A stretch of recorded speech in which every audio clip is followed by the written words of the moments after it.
Saya Deden Ibrahim sebagai moderator daripada materi IO ya.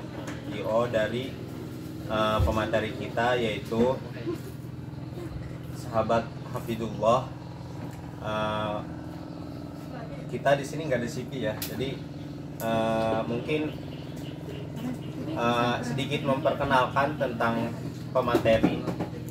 Beliau ini sekarang menjabat sebagai Ketua Forum Komunikasi Mahasiswa Tafsir Hadis Indonesia Jakarta Banten ya, untuk periode tahun ini.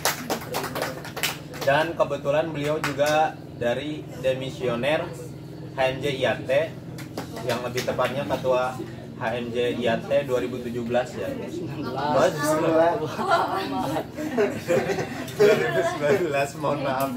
Iya. Terus beliau tinggal di Pandeglang ya, Pandeglang, dan beliau akan membawakan materi tentang IO ya. Nah, apa sih itu IO? Nah, untuk itu kepada pemateri yaitu sahabat Hafidullah, tempat dan waktu saya persilahkan.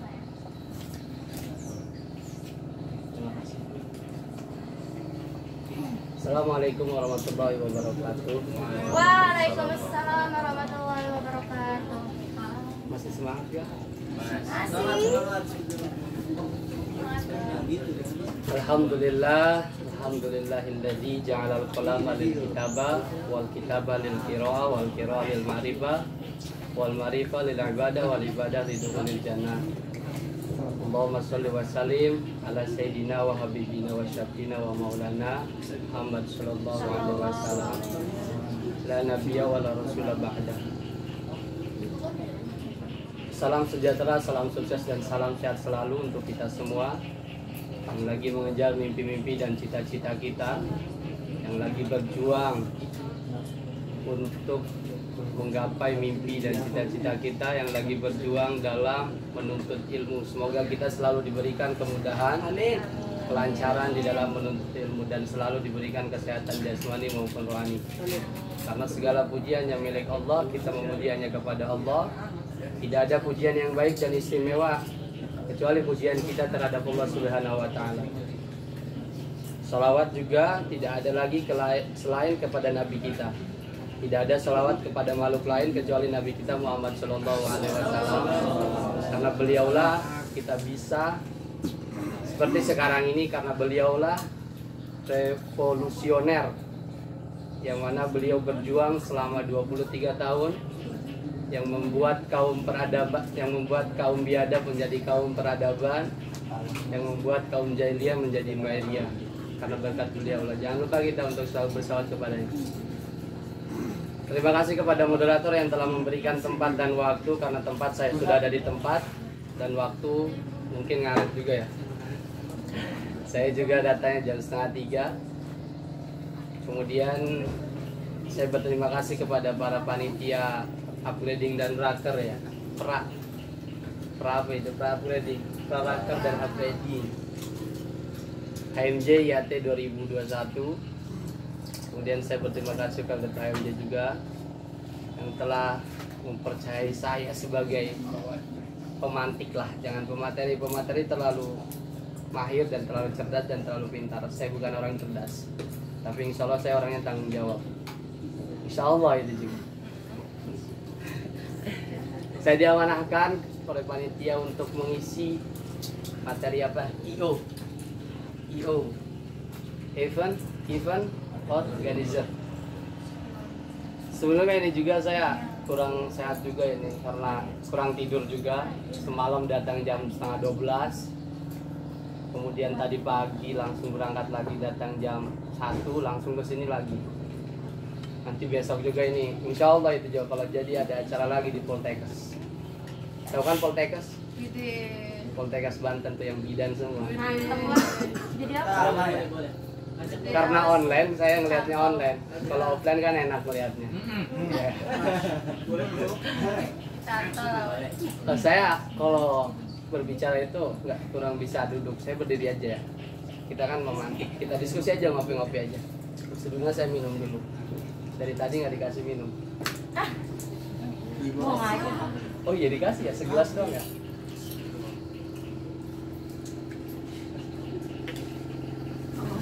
Karena nggak ada mic, mungkin suara saya ada gimana gitu.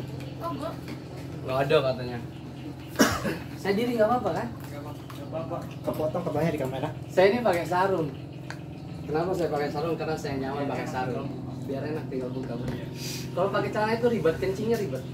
Terus takut kecapretan.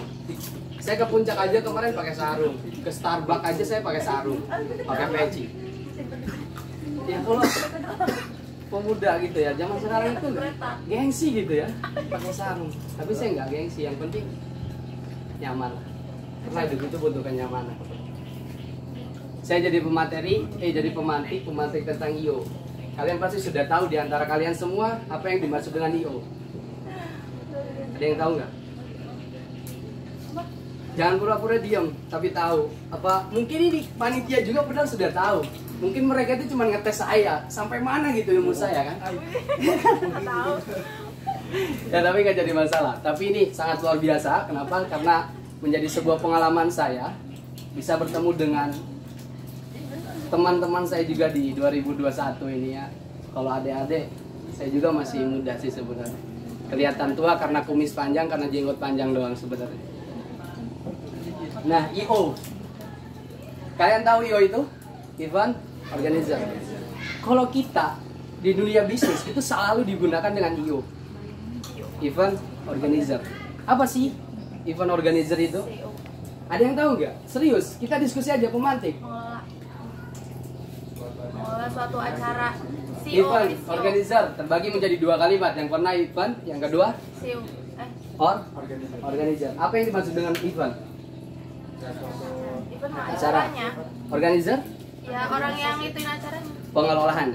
Jadi kita bisa simpulkan bahwasannya event organizer menurut bahasa adalah pengelolaan acara.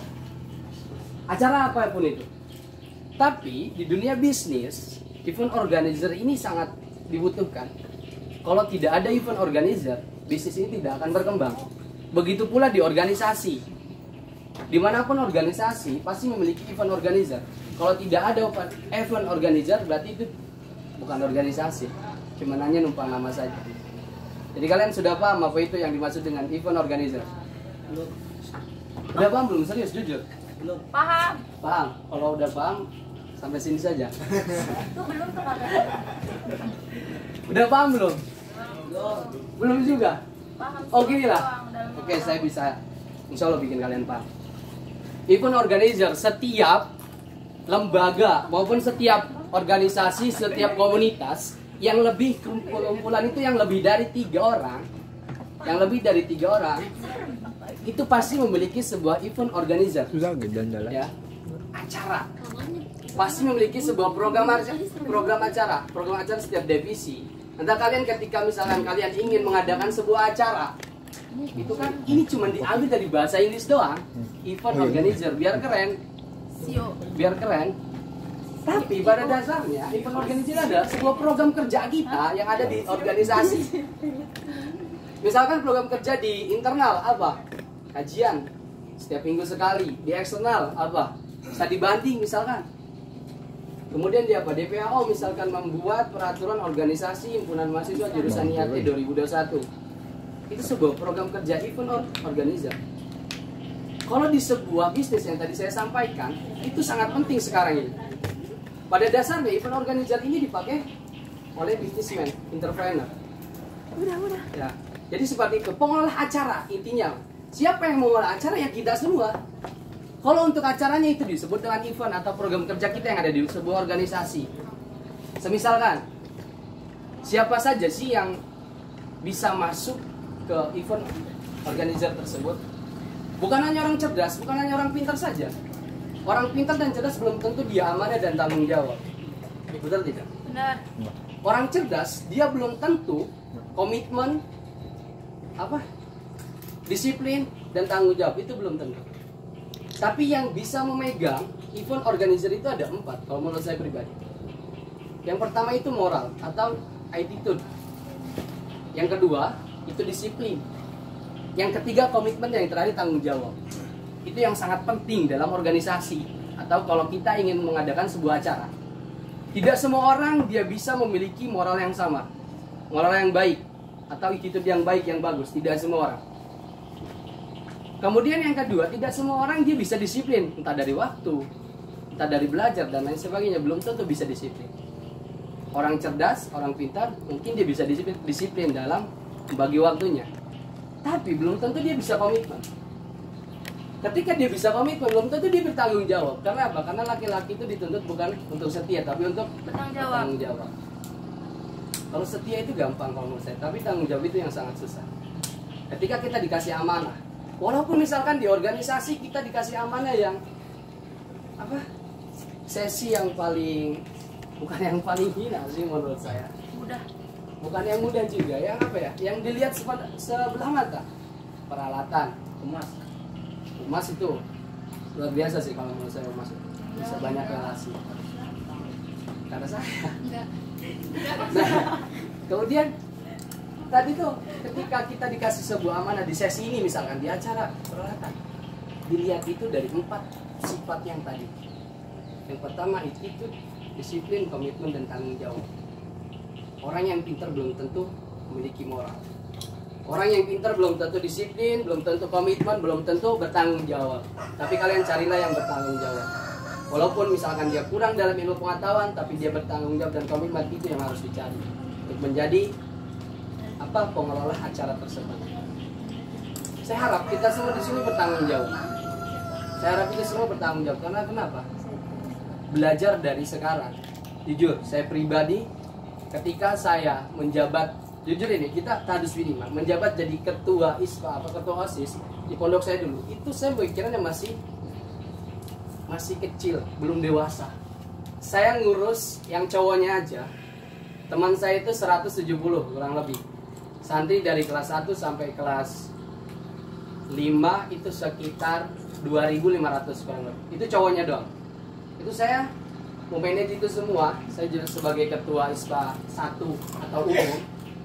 Itu pemikiran saya masih labil. Masih banyak masalah, masih banyak ini, belum bisa mengatur waktu juga. Tapi nggak tahu kenapa bisa terpilih. Mungkin karena saya banyak berbicara tapi nggak ada aksinya.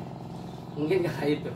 Karena ketika debat saya banyak bicara, saya pakai bahasa dan lain sebagainya. Kandidat yang lain emang pakai bahasa, tapi mereka kalah ketika debat karena omongan saya ini. Mereka terpapar virus dalam bahasa. Jadi saya ini. Nah sebelum itu saya jadi ketua koperasi juga di sana kan. Itu juga emosional saya, amarah saya, tanggung jawab saya itu intinya bukan luar biasa, terlalu biasa, bahkan terlalu bawah. Nggak ada apa-apanya, nggak ada apa-apanya. Ketika naik jadi ketua ISPA atau ketua OSIS itu nggak ada apa-apanya juga. Banyak masalah, bahkan 3 ketua ini angkatan saya nggak ada yang mengabdikan diri di pondok. Saking nggak maksimalnya di dalam program kerjanya. Nggak ada yang ngabdi satupun, entah saya, entah ketua 1, entah ketua 2, nggak ada satupun yang mengabdi di sana. Ya, karena dilihatnya dia nggak bertanggung jawab, dia nggak disiplin, dia nggak komitmen, dia nggak punya moral. Karena nggak ada yang ngabdi. Kenapa? Karena orang itu dilihat dari 4 yang tadi, tanggung jawab, komitmen, disiplin dan moral itu. Kemudian saya ke HMJ kan. Ketika saya ke HMJ, di situ saya mulai beradaptasi dengan mahasiswa-mahasiswa. Saya belajar dari ketua-ketua ISPA, ketua koperasi, bagaimana saya menghadapi sebuah masalah, bagaimana saya mengadakan sebuah acara seperti ini. Ya setidaknya ketika kita masih di bawah, jadi anggota atau sesi acara, misalkan jadi sesi acara, sesi humas, kita terima aja. Kenapa? Karena pengalaman itu mahal. Pengalaman itu yang kita lakukan belum bisa dibeli dengan uang. Serius, belum bisa dibeli dengan uang. Kalian punya banyak duit tapi nggak punya pengalaman ya sama aja. Harta dan tahta kan, kalau diambil semua Allah, pengalaman kita nggak ada apa-apanya. Tapi kalau pengalaman kita banyak, duit pun insya Allah bakal datang sendiri. Banyak relasi, banyak rezeki, banyak teman, banyak rezeki, banyak gebetan, banyak masalah. Ya enggak, banyak gebetan, banyak masalah. Jadi pusing kalau udah tahu di organisasi ada amanah, ada tanggung jawab, harus komitmen, harus disiplin dan lain sebagainya. Kita masih memikirkan doi, kita masih memikirkan pacar itu kalau menurut gua bakal terganggu gitu tanggung jawab kita. Tapi ketika saya dari dulu itu di ketua MJ jadi bukan ketua, sebelum ketua MJ jadi di internal, di bidang internal. Itu bidang internal ya saya aktif di situ ketika ini aktif. Jadi oh iya, MJ itu seperti ini. Oh MJ seperti ini. Oh masalah di internal itu seperti ini. Jadi masalah-masalah itu kita tampung. Ketika kita tampung, entah masalah di organisasi, entah masalah keluarga, entah masalah pribadi, entah masalah kalian sama teman kalian, ambil saja. Tapi ketika menghadapi sebuah masalah, jangan mengedepankan sebuah amarah. Karena kenapa? Kalau mengedepankan sebuah amarah, masalah akan timbul lagi. Tapi ketika satu masalah kau menghadapinya dengan rasa sabar, insya Allah dikit demi dikit itu akan selesai masalahnya. Jadi seperti itu. Jadi ketika kalian diposisikan di acara ini, sesi ini, kalian lakukan dengan amanah, dengan komitmen, dengan disiplin. Kalau kita melihat dari ayat Al-Quran itu 4 itu ada semua moral, ya kan? Yang sering dilantunkan oleh kori-kori, laqad ja'akum rasulun fi anfusikum. Laqad ja'akum, laqad kana lakum fi rasulillahi uswatun hasanah. Ada kan? Kemudian disipil wal asli innal insana lafi khusrin illal ladzina amanu wa amilus sholihat. Beramanah. Ketika kita melakukan perbuatan yang baik, bisa memanage waktu, kita disiplin. Nanti apa? Karena manusia itu pada dasarnya hina dan dalam keadaan merugi pada dasarnya. Kecuali apa? Illal ladzina amanu wa amilus sholihat. Ini bukan pemateri, jadi ceramah gitu. Lanjut terus. Beda lagi amplopnya kalau ceramah, Bos. Bohong, bercanda. Ginjalnya masih aman kok. Masih aman ginjal kalian ya. Ya, jadi tadi yang kedua adalah disiplin waktu ya. Disiplin waktu tadi wal asri di sana la tusyil la aman. Kemudian yang kedua komitmen. Ada nggak komitmen di dalam Al-Qur'an? Ada nggak? Dalilnya saja. Al-istiqomah khairum min alfi karomah. Karomah kemuliaan. Jadi komitmen itu emang susah sih. Gimana caranya menanamkan rasa komitmen di dalam diri kita, menanamkan rasa disiplin dalam diri kita itu emang susah, emang sulit. Kalau masalah moral gimana ya? Saya pribadi, kalau masalah moral saya kurang terlalu baik, kurang terlalu bagus, alamnya juga ya. Kurang terlalu mulia nggak seperti yang lain. Karena saya pribadi, saya kurang suka dihormati oleh orang lain. Serius, saya kurang suka dihormati oleh orang lain. Kenapa? Karena sayanya nggak pernah hormat sama orang lain.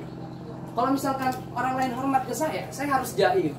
Yang tadinya saya bergajulan, jadi kudu jaim. Jadi pegel kan?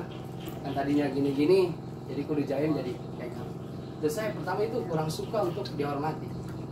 Saya itu ya ngajar di pondok itu ketika saya masuk, santrinya itu diri semua. Kata saya, padahal saya orangnya kayak gini, bergajulan dan lain sebagainya. Kata saya bilang, kalau ada saya udah biasa aja, kalian duduk aja, nggak usah diri, nggak lain sebagainya. Saya kata itu, ya kita hormat ke ustaz dan ya. Sebenarnya itu dipanggil kata ustaz itu nggak enak, sebenarnya nggak enak. Tadinya saya mau pakai celana ke sini kan, nggak mau pakai sarung. Tapi lah bodo amat, mau dipanggil ustaz, mau dipanggil apa, nggak ada masalah. Gue ya jadi diri gue sendiri, nggak usah gue jadi orang lain, karena susah menjadi orang lain itu. Nah yang terakhir itu tanggung jawab. Tanggung jawab itu gimana ya? Kulukum ro'in wa kulukum mas'ulun an ra'iyah. Kalau emang kita kaji dari segi keislaman, jadi setiap manusia itu memiliki sebuah ro'yun, pendapat. Pendapat itu, ketika kalian berpendapat, ketika kalian berbicara, seperti saya nih, banyak berbicara di depan, harus bertanggung jawab. Serius. Jadi sebelum saya misalkan ceramah, itu saya kaji dulu. Misalkan ceramahnya tanggal 27 April nih, seminggu sebelum itu saya udah di booking. Saya perbaiki dulu hidup saya.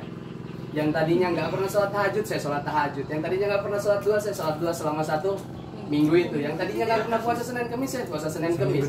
Yang tadinya nggak pernah zikiran, ya saya zikiran. Ada job doang berarti. Ya, ketika itu ada job doang. Ketika sudah nggak ada job, ya udah. Yang malas tumbuh lagi, mas. Nanti kalau ada job lagi seperti itu lagi, seperti itu. Ngode kayaknya harus balik. Jadi maksiatnya ditahan dulu. Harus banyak job. Harus banyak job. Berarti sebulan harus 4 minggu. 4 minggu ya. Biar hati saya 4 minggu harus ada. Jadi itu tanggung jawab. Itu ya. Jadi tadi event organizer itu sebenarnya pengelolaan sebuah acara yang dikelola oleh kalian. Mau acara misalkan ini ada acara seminar, ada acara apa. Terkadang nih di acara itu hal yang sepele itu yang kita remehkan. Jadi egois itu yang ada dalam diri kita. Gua ini udah banyak pengalaman. Misalkan nih, itu nih, ngomong kepada diri kita. Gua udah banyak pengalaman. Udahlah nggak usah ngikutin pendapat dia. Yang ada kalian ribut. Pendapat ini, wih gue banyak nih pengalaman kayak gini. Oh banyak kan, gue banyak nih pengalaman kayak gini. Padahal mah, pada dasarnya orang yang banyak pengalaman, terus dia belum bergelut di AMJ itu beda pengalamannya. Beda pengalamannya dengan pengalaman yang lain. Jadi kalau misalkan dari kalian jadi panitia acara, pasti ada hal-hal yang sepele yang emang itu yang harus kita ambil kesalahan. Dulu saya di AMJ ada buka bersama demisioner AMJ. Ketua pelaksana emang sepantaran, beda organisasi, tempat makan bareng, kita ngopi bareng dan lain sebagainya. Karena emang kita egois, belum dewasa, beda organisasi kita pecah. Kemudian beda pendapat kita pecah. Sampai-sampai di gelas itu kita mau ribut. Kita mau ribut karena apa? Ya karena itu persiapan bukber itu kan, persiapan pengelolaan acara. Dia mungkin, gue bukan sombong sih, gue udah pengalaman misalnya jadi ketua, oh ini yang kurang, ini yang kurang. Nah ketika hari H, malamnya gue di rumah dan wakil, gimana? Udah siap semua? Udah siap kata dia. Udah, gue percaya. Pas hari H, kori nggak ada. Sambutan dari dekan pertama, nggak dari yang kecil dulu, langsung dari dekan. Terus itu dekannya pulang, langsung dari Kajul, langsung ketua AMJ, langsung laporan ketua pelaksana. Malu nggak? Yang malu siapa? Ya malu gua gitu sebagai ketua AMJ kan, gua bukan sombong. Ya, jadi gitu. Jadi hal yang sepele, sound coba nggak ada, kori nggak ada, paduan suara nggak ada juga. Gimana ini kan pusing, ya udahlah. Makan aja. Duit juga itu kurang. Berhubung gue bisa memanage duit, tuh pengalaman memanage duit itu kayak gimana. 3 juta gue sembunyiin duit BOP, yang sisanya gue kasih ke panitia. Ketika panitia gimana, ada duit proposal aman semuanya. Gue yakin setiap yang berbicara dari mulut ketua pelaksana, dia itu jaim. Iya. Tapi dalam hatinya mah, oh iya ada kayak gini, oh iya ada kayak gini. Gue udah membaca. Pas hari ya, uang kurang. Terus kita uber-uberan itu ya, sampai sana nggak ada panitia juga di rumah, di musola kan itu kita ke anak yatim juga, itu bulan puasa ke anak yatim, di masjid UIN juga nggak ada panitia, itu kacau lah pokoknya. Itulah keegoisan yang harus kita hilangkan ketika ingin mengadakan sebuah acara ya. Jadi kita harus, oh ya ini nih kekurangannya, hal sepele loh, kayak misalkan ini, misalkan apa ya, kita memikirkan hal yang besar, acara-acara yang besar, keperluan-keperluan yang besar. Misalkan konsumsi difokuskan. Nggak ada ke yang lain. Seperti ini misalkan sound nggak ada mati, nggak ada casannya, katanya nggak dikasih casannya. Itu kan hal yang kecil. Ya kan, hal yang kecil. Ada yang memikirkan nggak? Paling pas datang ke sini, oh ya nggak dikasih casannya. Itu kan hal yang kecil. Ya. Nah kemudian hal yang kecil apa lagi? Tadi kori, padahal lah jauh-jauh hari itu kita persiapan udah sebulan, itu sebulan. Ya itulah meremehkan sesuatu yang kecil dan timbul masalah yang besar. Jadi saya harap janganlah kita di pengurusan sekarang ini jangan meremehkan hal yang kecil. Ingatlah, kalau nggak percaya kalian lakukan saja. Kalau nggak percaya kalian lakukan hal yang kecil, kalian remehkan, nanti bakal timbul masalah besar. Nanti siap-siap untuk rasional dan lain sebagainya ya. Jadi pesan saya yang tadi, hilangkan rasa egois. Kalau pendapat kalian berbeda dengan pendapat ini, ketua harus bisa menjadi penengah. Kita penengah harus bisa cari solusi bersama-sama ya. Saya yakin kalian ini orang yang berpengalaman semua, organisatoris semua, pahamlah untuk masalah kayak gini dan lain sebagainya. Pasti saya tahu kalian paham dan lain sebagainya. Berapa menit saya ini ngomong? Selesai. Ya kawan-kawan semuanya yang dicintai oleh Allah Subhanahu Wa Taala, insyaallah Amin. Mungkin gitu aja, nanti kita diskusi aja, kita ngopi, ada yang nanya pendapat kalian seperti ini kayak gimana, biar saya bisa ya. Sebenarnya saya belum persiapan apa-apa ya. IO aja saya baru tahu sekarang, karena IO itu biasanya digunakan oleh businessman, entrepreneur, itu terkadang itu digunakan oleh itu. Tapi kalau di sini, tapi luar biasa. Karena kenapa? Mungkin kalian mengadakan acara untuk bisnis juga ya, untuk keuntungan juga kan, mencari keuntungan dan lain sebagainya. Mungkin cukup sekian yang saya sampaikan. Kurang lebihnya mohon maaf. Khairukum wa ta'ala man lama. Wa muwaffiq ila aqwamit thariq. Assalamualaikum warahmatullahi wabarakatuh. Waalaikumsalam warahmatullahi wabarakatuh.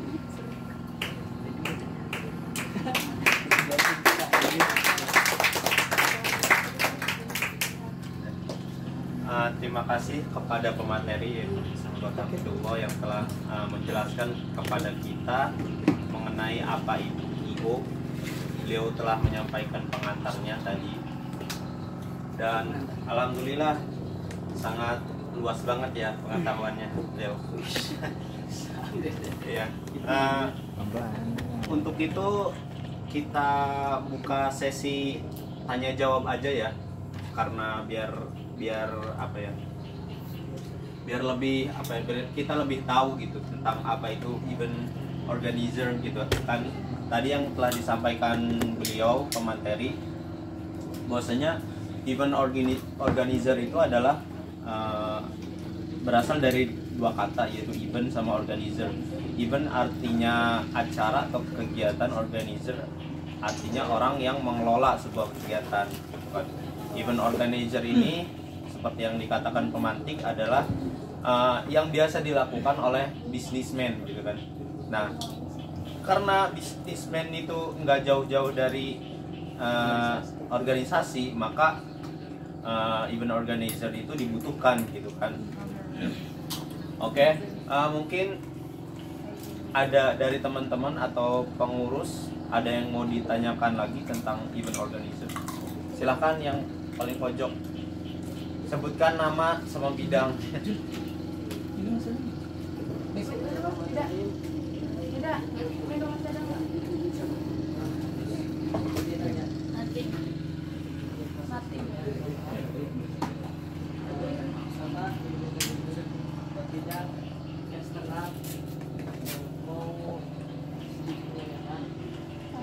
Tadi disinggung tentang masalah matematika. Nah, gimana kalau misalkan kita punya masalah, terus kita punya solusi, tapi solusi itu adalah masalahnya juga. Udah. Ya. Oke, pertanyaan dari saudara Wiwin ya, dari bidang eksternal. Pertanyaannya adalah bagaimana kalau kita ketika kita memiliki masalah tetapi kita udah punya solusi, akan tetapi solusinya itu juga menimbulkan masalah. Menarik juga ya. Terima kasih. Silahkan kepada pemateri. Ya, langsung dijawab saja. Gua kalau duduk nggak bisa ngomong. Gila kemampuan ngomong Lepas serius. Apalagi saya tuh kalau nggak pakai mic, jadi ngomongnya sebentar. Tapi kalau pakai mic-nya gede, itu ngomongnya bakal 2 jam 3 jam. Soalnya kalau pakai mic itu kan dia suaranya langsung ke telinga lagi, langsung kontak lagi, langsung bisa bicara lagi. Langsung nyampe lagi. Oke, tadi pertanyaan yang bagus. Mungkin itu semacam kayak skripsi ya. Skripsi, kita punya masalah, kemudian ada solusinya dari pembimbing. Ya, masalah juga bagi kita kan. Kalau menurut saya pribadi itu bagaimana kita untuk menanggapinya. Ya. Di setiap segala sesuatu, kalau kita mengkaji dari tafsirnya, ya pasti ada hikmahnya. Seorang pemimpin, seorang leader, itu pasti ada pilihan. Pertama, dia harus memilih resiko. Kedua, dia harus memilih resiko juga, resiko yang baik dan resiko yang buruk. Semisalkan ada sebuah masalah di lingkungan masyarakat, kalau di mahasiswa lah, kalian udah tahu pasti kalau masalah di mahasiswa itu seperti apa. Pasti kalian punya solusinya. Di sebuah masyarakat, misalkan ada masalah Ada yang misalkan kayak gini lah. Misalkan kita lagi kayak gini, kita repot juga kan. Bukan repot apa sih? Gaduh, berisik. Nah, disamperin sama RT. Itu kan sebuah masalah. Kemudian diusir sama RT. Nah, di situ ada solusi. Solusinya apa? Kita pindah ke tempat lain. Pindah ke tempat lainnya itu kita harus bayar lagi. Itu masalah bukan? Masalah juga. Nah, di situ sebagai leader, sebagai pemimpin kita semua, kita harus bisa memilih, harus bisa mengambil keputusan. Kalau lu nggak mau ngambil keputusan, lu jangan menjadi pemimpin. Kalau lu nggak mau ngambil keputusan, lu jangan menjadi leader. Karena mengambil keputusan itu nggak segampang membalikan telapak tangan. Ketika lu mengambil ada masalah ngambil keputusan, lu seperti ini harus terima resiko ke depannya. Apa masalah yang harus lu hadapi? Lu harus siap menghadapi. Kalau lu belum siap menghadapi itu, nggak usah jadi leader, nggak usah jadi pemimpin. Saya yakin itu akan ada di antara kalian. Saya yakin setiap organisasi pasti memiliki sebuah masalah. Ketika memberikan solusi ya masalah juga. Nanti solusi lagi masalah lagi, solusi lagi masalah lagi. Sampai rapatnya membahas itu sampai 2 jam 3 jam nggak selesai. Jadi kita semua harus menjadi laki-laki yang gentle. Ketika memilih sebuah pilihan, harus pilih salah satunya. Dan harus terima resiko. Begitu pula dengan pacaran. Ketika kalian si cowoknya ini misalkan udah pacaran 4 tahun tapi dia tergoda sama cewek lain. Nah, dia juga suka ke dia. Itu harus mengambil keputusan. Kalau lu mau ngelanjutin sama yang baru, lu harus mulai dari nol. Itu masalah, lu capek. Tapi lu harus merelakan dia yang berjuang selama 4 tahun. Itu masalah enggak? Jadi pilihan, kita harus bisa memilih mana yang terbaik bagi kita. Ketika kita memilih, ya kita harus menghadapi resiko itu. Tanggung jawab itu yang harus kita adalah pasti kayak gitu. Jadi intinya mah kita sebagai mau cowok mau cewek. Kalau kalian cewek misalkan, jangan mau kalah sama cowok. Kalian harus bisa ngambil keputusan. Udah, masalah ini kita ambil solusinya A. Apapun resikonya. Tapi kalau kalian kaji lagi, ya harus kalian kaji lagi. Oh, kedepannya nanti seperti ini. Kalau kita mengambil plan A, kalau kita mengambil plan B, oh resiko seperti ini. Ambil resiko yang emang tidak memberatkan kita. Pasti masalah itu solusinya emang masalah juga. Nggak ada yang nggak ada masalah solusi. Mungkin segitu. Nggak ada lagi. Kemudian kita ini aja diskusi aja biar enak. Bagaimana penanya? Ya. Ya, paham ya. Oke. Lanjut. Ada yang mau bertanya lagi?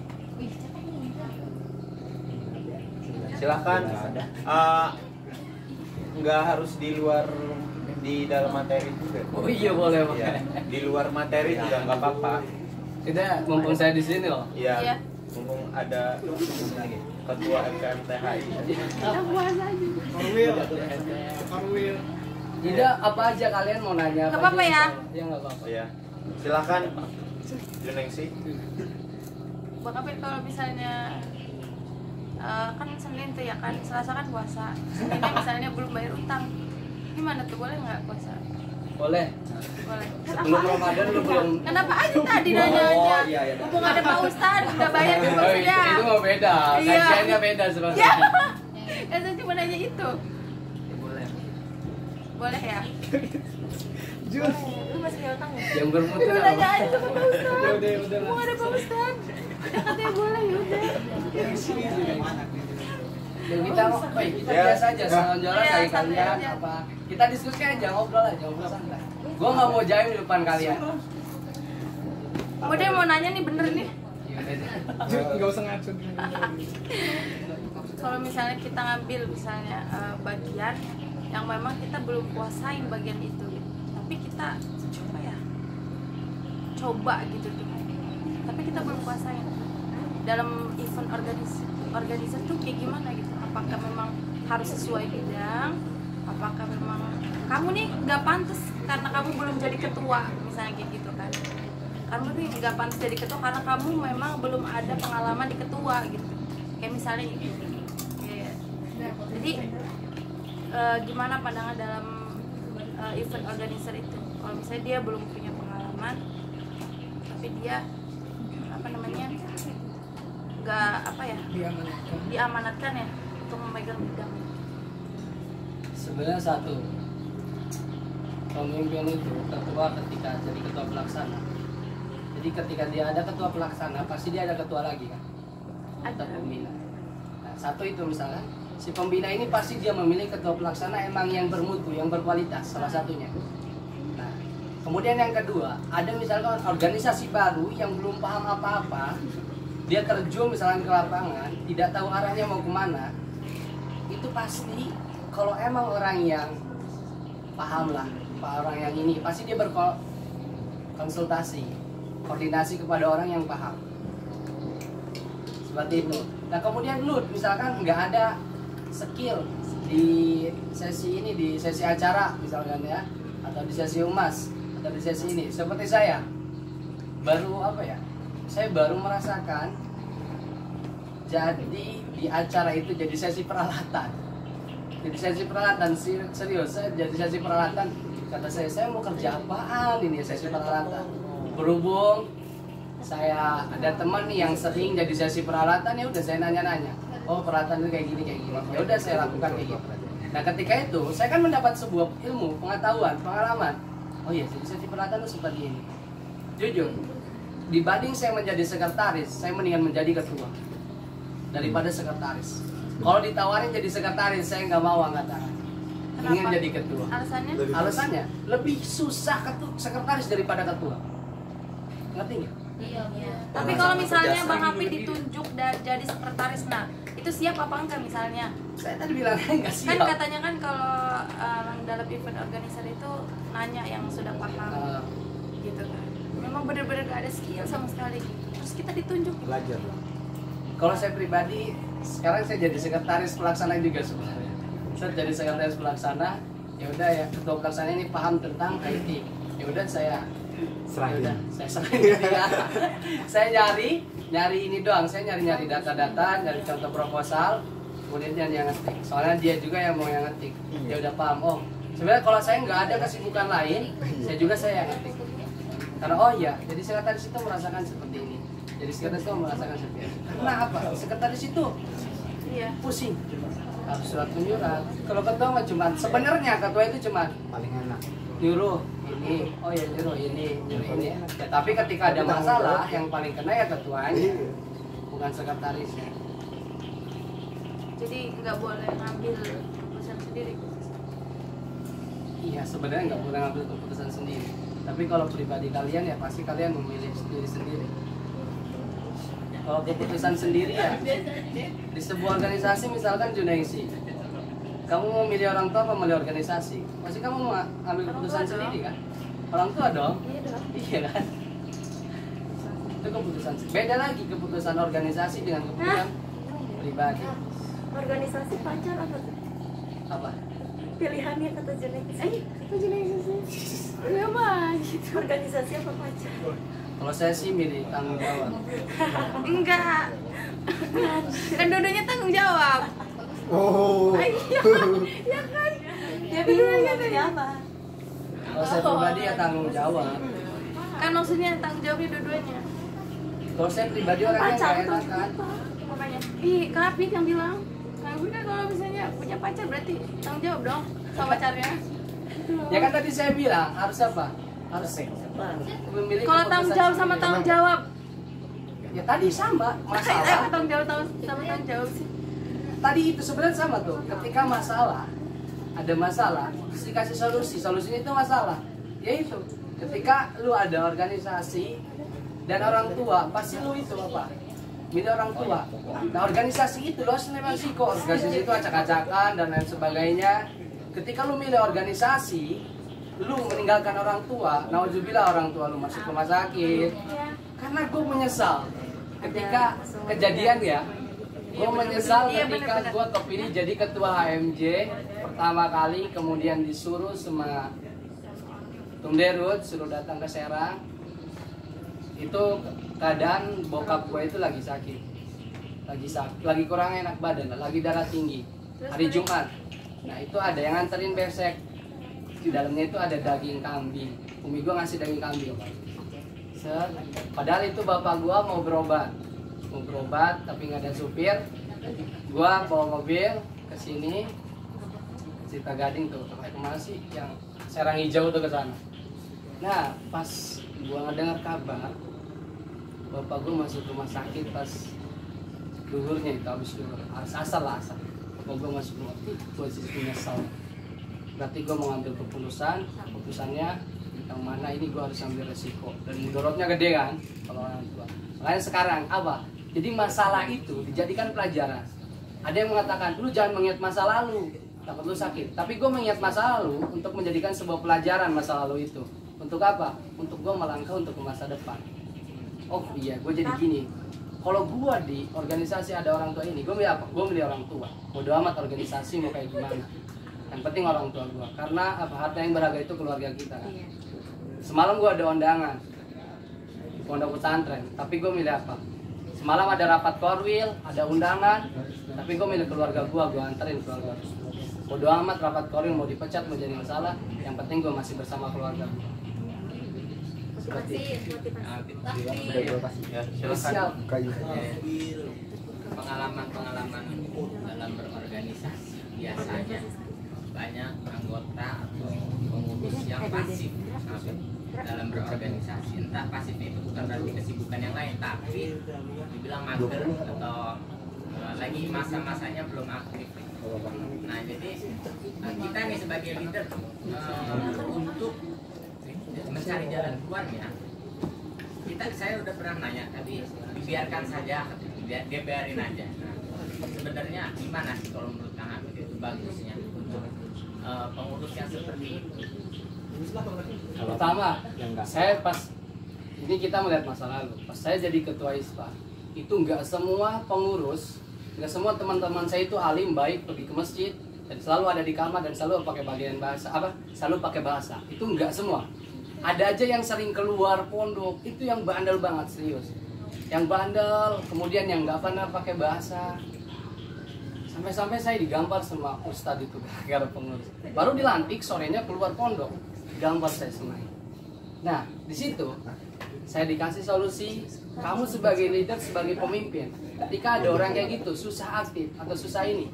Pertama kan masih di kalangan pondok, itu enak. Ya, kita lihat situasi dan kondisi. Pertama dari kalangan pondok, enaknya kenapa? Ketika saya pakai uang jajan orang tua, saya neraktir mereka. Woi, ayo. Saya ingat itu kamar pojok, itu kamar orang-orang yang bandel kan. Saya masuk ke situ, saya tidur di situ. Tapi mereka enggak. Kalau ketika ada saya enggak lakuin.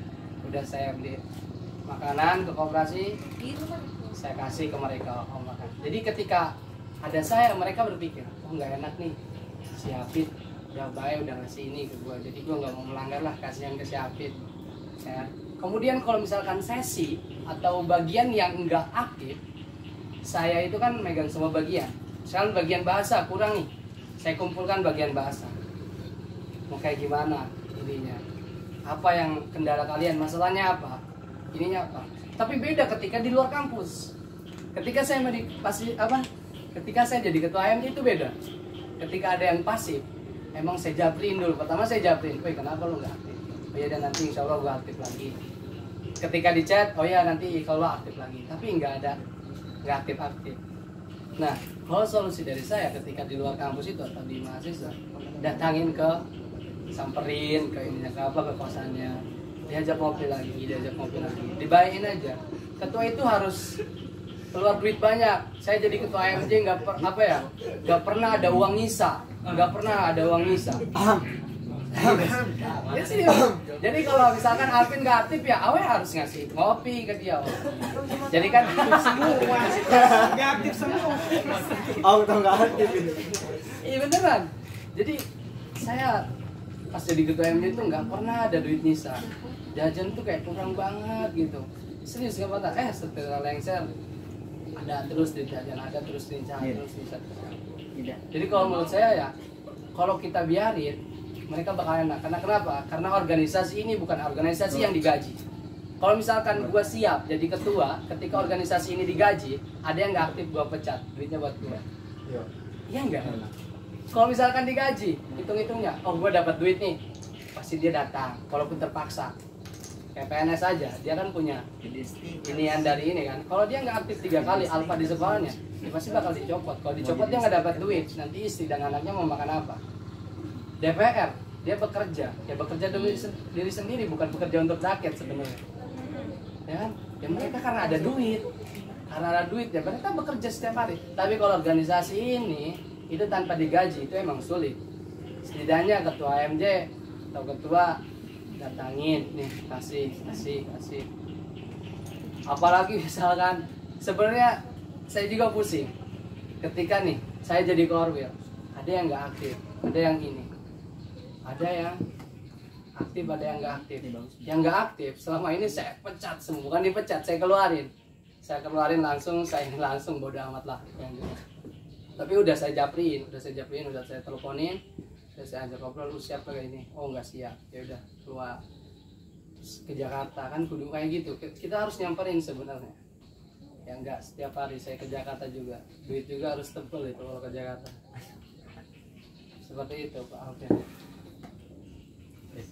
Ada yang ini nggak menambahin gitu, biar saya juga dapat. Oh harus kayak gini. Jadi nggak saya doang yang ngomong, kalian juga harus ngomong. Kalau ditambah suatu tugas gimana? Kasih tugas. Itu nambah malas kayaknya sih.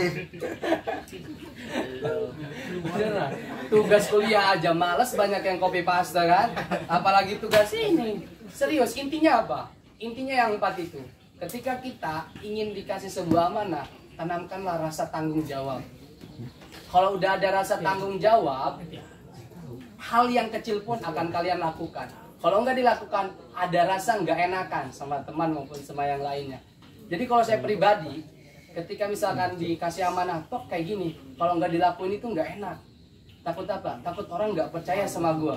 Kalau gue nggak dipercaya sama orang, masa depan gue mau kemana? Sama orang aja gue nggak dipercaya, apalagi sama Allah kan. Tapi kalau kita amanah kecil pun, misalkan, weh, nih uang kasihin ke si A, langsung dikasih. Allah juga mau melihat.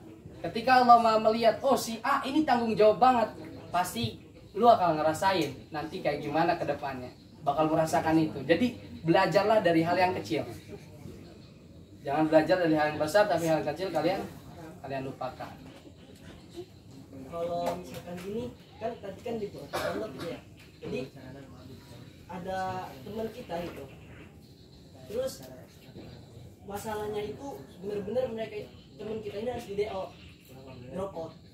Nah dari pimpinan, dari atasan memberikan mandat kepada ketua, kepada antum, gimana nih bagusnya anak nih, temen nih, apakah dikeluarkan, apakah masih dipertahankan, sedangkan masalah apa sih, masalahnya ini benar-benar berat, dan keputusan itu ada di antum. Pertama, kalau misalkan pimpinan sudah berbicara, keputusan ada di saya, itu teman saya yang di DO melakukan hal masalah yang besar kan, sehingga apa ya, membuat nama pondok itu tercemar. Pertama saya gini kan, saya ada 3 SP, 1 surat peringatan 1, surat peringatan 2, surat peringatan 3. Kalau saya pribadi, surat peringatan 1 ketika 1 kali diperingatkan itu dia, kalau 3 ini masalah yang kecil, kalau yang besar itu 2 SP. 1 SP dia diperingatin masih kayak gitu, kedua SP-nya langsung dikeluarin. Kalau saya pribadi gitu, karena kenapa? Saya itu sebelum itu ditanya sama Ustadz dulu di interview. Kalau sama pertanyaan kayak gitu, kalau misalkan ada orang atau pengurus kamu yang melakukan kesalahan yang besar, kemudian kamu dimandatkan sama pimpinan, putusan dari kamu dikeluarkan atau kayak gimana? Saya jawab, saya sebagai ketua saya memiliki wewenang dan saya memiliki kebijakan. Saya memiliki surat peringatan pertama, saya rangkul dulu kan, kemudian saya kasih surat peringatan ke 1, ke 2 di DO. Kalau untuk masalah yang besar, untuk masalah kecil itu bisa di ngopi bareng sama mereka. Sama juga pertanyaan Alvin itu, jadi interview itu kayak gitu. Kalau ada pengurus yang nggak aktif, yang pasif kayak gimana? Saya keluarkan. Kalau di FPMTI kemarin yang nggak ada, saya keluarkan surat kebijakan. Yang nggak ikut pelantikan secara offline maka dia secara online. Kalau nggak ikut dua-duanya, nggak ada konfirmasi ke BPH, keluarkan. Saya keluarkan. Ada berapa? Ada 8 orang yang dikeluarkan setiap departemen. Itu kalau saya pribadi. Kemudian emang kalau misalkan saya ngedepankan egois, emosi banget. Saya pernah, itu sih kecil sih orangnya, saya berani sama orang kecil doang, semua orang besar nggak berani. Sepantaran saya 3 orang itu pengurus, itu yang tadi habis pelantikan langsung dia keluar, saya digampar sama MPO atau Ustadz ya, saya gampar lagi teman saya, tapi setelah itu saya minta maaf. Gampar balik. Sampai-sampai saya itu dipanggil, saya juga mau di DO itu sampai kayak gitu. Itu tidak membuat masalah menjadi clear, tapi menambah masalah. Saya kalau di DO itu nggak bakal dianggap sebagai anak lah. Seperti itu. Jadi ada kebijakan-kebijakan yang harus diambil lah. Surat peringatan, surat itu. Kalau saya pribadi, gimana ayo yang lain lah berbicara biar saya juga dapat ilmu dari kalian atau udahan. Ya, silakan. Oke. Izin bertanya ya. Tadi mengenai 4 hal ya, yang bakal komitmen di event organism, yaitu yang saya tangkap tadi disiplin, komitmen, tanggung jawab dan moral. Kemudian apakah 4 hal ini gitu? Tadi itu yang 2 hal itu nggak dibutuhkan ya, pintar dan cerdas gitu. Jikalau diterapkan pada seorang pemimpin, apakah cerdas itu dibutuhkan gitu? Sebab ada peribahasa bahwasanya mencari teman pun gitu kan, itu lebih baik, bahwasanya lebih baik berteman dengan lebih baik apa sih musuh yang pintar gitu daripada teman yang bodoh. Ada peribahasa adun akilun khairun min sodikin jahilin gitu kan. Apakah dibutuhkan gitu cerdas itu bagi sifat seorang pemimpin gitu? Terima kasih. Sebenarnya dibutuhkan juga sih cerdas dan pintar, tapi nggak terlalu dibutuhkan cerdas dan pintar itu. Pemimpin terlalu cerdas, anggota akan dibodoh-bodohi. Pemimpin terlalu pintar, anggota bahkan dibodoh-bodohi kalau emang anggotanya bodoh. Kalau misalkan peribahasa tadi, lebih baik musuh yang cerdas dibanding dengan teman yang bodoh. Kalau saya pribadi, saya bukan mau ngitukan peribahasa itu. Emang sih, saya nggak mau punya musuh yang cerdas juga, dan saya nggak mau punya teman, nggak punya teman. Maupun teman saya bodoh, maupun teman saya cerdas, ya kita ikut campur aja ke situ. Nah, teman yang bodoh itu kita ajak untuk tidak bodoh. Tapi kalau misalkan musuh kita cerdas, dia terlalu lebih cerdas, nanti kita bakal dijauhi oleh teman kita yang cerdas. Tapi untuk 4 hal yang tadi saya indikan, masa sih orang yang cerdas itu tidak bertanggung jawab? Masa sih orang yang pintar itu nggak komitmen, nggak bisa disiplin waktu? Kan tadi saya bilang, orang yang disiplin waktu pasti dia sudah cerdas dan pintar. Tapi kalau misalkan kita ngambil kepintaran dan kecerdasan, orang pintar dan cerdas belum tentu bertanggung jawab. Saya punya teman, dia pintar, cerdas, ranking 1 terus, tapi dia belum tentu tanggung jawab. Masa bodohan sama teman-temannya? Bodoh lah, urusan gue, urusan dia, urusan dia. Dia langsung mengulurkan dari. Tapi orang yang bodoh, lu lihat, ketika orang gue nggak nyat bodoh ya, kurang pintar lah.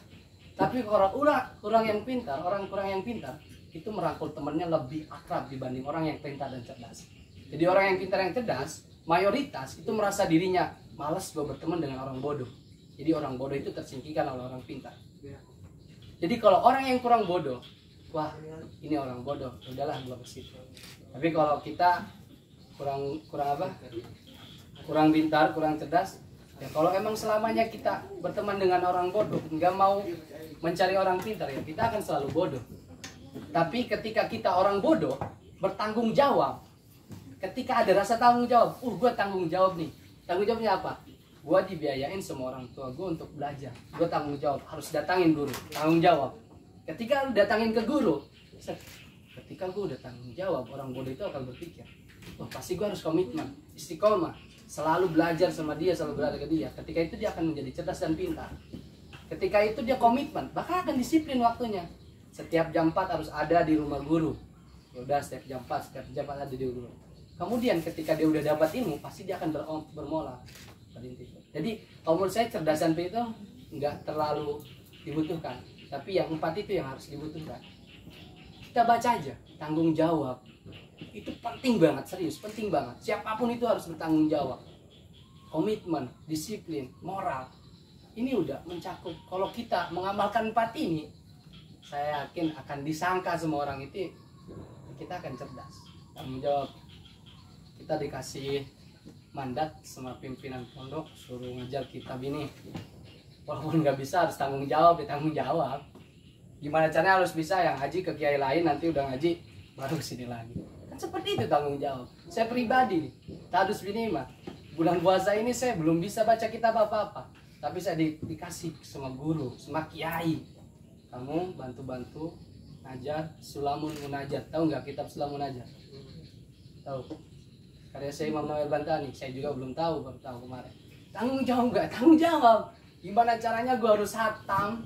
Nanti Selasa harus langsung ini. Ya gue hatamin. Ya udah hatam. Tanggung jawab nggak? Tanggung jawab. Komitmen nggak? Ya harus komitmen. Disiplin? Ya kita harus disiplin. Kalau nggak disiplin, ya enak. Dilihatnya cerdas, pintar. Kalau gue pakai yang kayak gini, dilihatnya kayak orang alim, kayak ustad. Tapi kalau misalkan saya pakaian celana pendek ke sini, kalian nggak bakal manggil saya ustad. Ya itulah hakikat manusia. Terkadang kita melihat orang itu sebelah mata saja. Saya itu suka orang yang sederhana-sederhana, tapi dia orang kaya. Bener gak? Benar. Tapi kalau yang pura-pura kaya itu saya kurang suka. Ada yang pura-pura kaya, tapi dia nggak kaya. Itu nyesek banget hati saya. Tapi orang yang sederhana, ketika wih, traktir gue dong, ada duit. Traktir gue ada. Ini cukup. Dia nggak wah habis ini makan. Enak sederhana itu. Kalau kita pura-pura kaya, aduh. Kasus berat, serius, harus kaya, harus kaya. Udah jadi orang biasa aja. Pertama kalian jangan berbohong. Pertama harus jujur. Kalau berbohong, misalnya akan bohong. Seperti itu. Aisyah Mau menambah. wah, nah, bagus nih. Mantap. Menurut saya pribadi dan pengalaman saya yang sedikit tapi punya sih. Kalau menurut saya orang itu nggak ada yang cerdas dan nggak ada yang bodoh. Karena setiap orang itu sebenarnya harus menampakkan sesuai lawannya. Jangan kita punya satu ilmu, kita melawan ke seluruh lawan kita pakai satu ilmu itu. Enggak. Tapi harusnya, maksudnya lawan itu maksudnya apa? Kita menjadi ketua pelaksana, kita menjadi leadernya KMJ, enggak. Jadi setiap lawan itu harus punya ilmunya masing-masing. Jangan satu ilmu itu kita pakai buat ilmunya buat semua lawan. Karena yang kita butuhkan itu untuk melawan itu bukan kecerdasan, tapi taktik kita. Ya cerdas itu bukan hanya satu kalau menurut saya. Jadi orang itu misalkan lawan saya cerdas, bukan berarti saya bodoh. Nah, saya harus memakai taktik saya untuk melawan dia. Bakal. Enggak juga sih. Jadi begitu, apa ya? Ketika misalkan kalian bergaul dengan orang yang preman, kalau pribadi, misalkan kalian bergaul dengan orang yang preman dan lain sebagainya, itu kealiman kalian jangan dipaparkan sama mereka. Takut apa? Takut hatinya tergoreskan sakit. Oh lu so suci, so apa? Tapi ketika lu ada di preman, konsep atau teknis kita, bagaimana caranya mereka itu seperti kita. Kita misalkan alim. Nah ketika kita alim, jangan menampakkan langsung alim. Woi lu haram lu pakai tato. Woi lu haram lu minum-minuman. Enggak gitu kan, enggak langsung menjustifikasi. Tapi apa? Kita punya teknis. Gimana cara teknisnya? Ya kita ajak kopi, udah nih duitnya. Lu mau beliin apa? Kayak Gus Miftah. Gus Miftah. Jangan Gus Miftah. Dia kan berceramah dia apa? Di klub malam. Jadi menempatkan sesuatu pada tempatnya. Ketika di klub malam, ya dia ceramah tentang itu, tentang apa? Tentang, kalau bahasa kasarnya tentang jablay-jablay, tapi dia dimasukkan dengan kata-kata filosof. Ngerti nggak? Kata-kata filosof, kata-kata yang tidak menyakitkan hati orang lain. Itu. Sebenarnya emang semua manusia itu nggak ada yang pintar, nggak ada yang bodoh. Itu bagaimana kitanya aja yang menggunakan otak kita kan. Gitu. Jadi ya kita melihat kondisi dan situasi kita tertentu. Saya berbicara misalkan di HMJIAT, saya pakaian kayak Islami. Kalau misalkan saya pakai Islami ini di depan Kristen, mereka nggak bakal terima kan. Gus Miftah aja kalau yang bukan di klub malam, dia pakai sarung, pakai peci, pakai apa? Namanya itu? Blangkon, ya kan? Pakai tongkat. Tapi ketika dia di klub malam dia pakai celana, pakai kan belakang pakai topi kan ya. Jadi kayak gitu enak gitu dilihatnya itu. Nggak merasa diri kita pintar, nggak merasa diri kita bodoh juga. Intinya kita jangan jadi orang bodoh, jangan dibodoh-bodohin sama orang pintar. Kita intinya jadi orang cerdas aja lah. Ketika kita sama orang pintar, jangan dibodoh-bodohin sama orang pintar. Ketika dia di tempat orang yang kurang pintar, kita harus bisa menempatkan sesuatu kayak bunglon lah, kayak bunglon, beradaptasi dengan tempat. Udah. Mungkin cukup ya. Iya cukup udah. Mungkin cukup pemaparan materi dan sesi tanya jawab tadi mengenai materi EO, event organizer ya.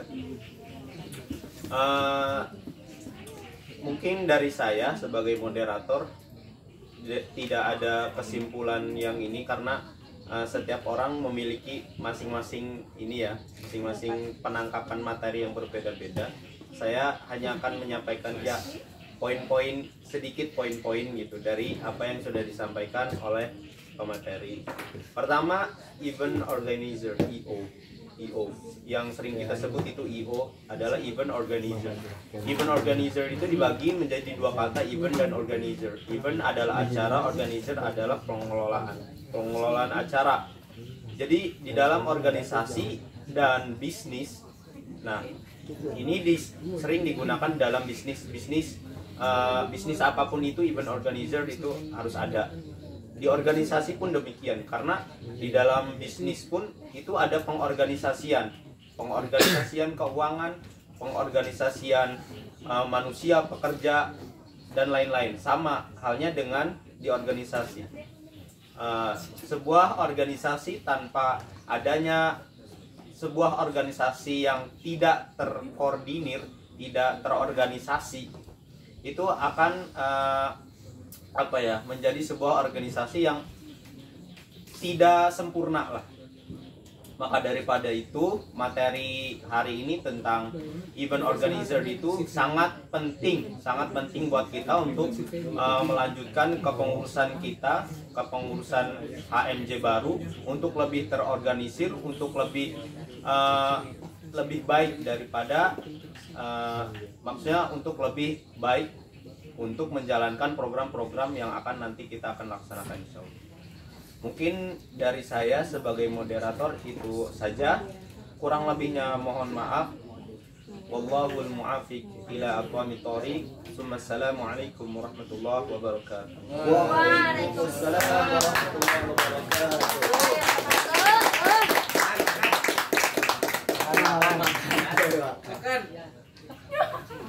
Pindah kaya. Ini sembelih kambing. Jangan Oh iya, dikasih kopi. udah jam. Teman-teman. Di sini ngapain Oh iya, Foto. foto ya. Foto. Kalian. Jadi Sama kalian. Ininya, Mas. Boleh ayo. Afwan nanti tolong nanti saya dulu ya buat foto. Ayo dia foto Lupa saya bareng di astaga. dekat pintu kan. Ayo. Bagi materinya. Oh, udah saya lupa gua.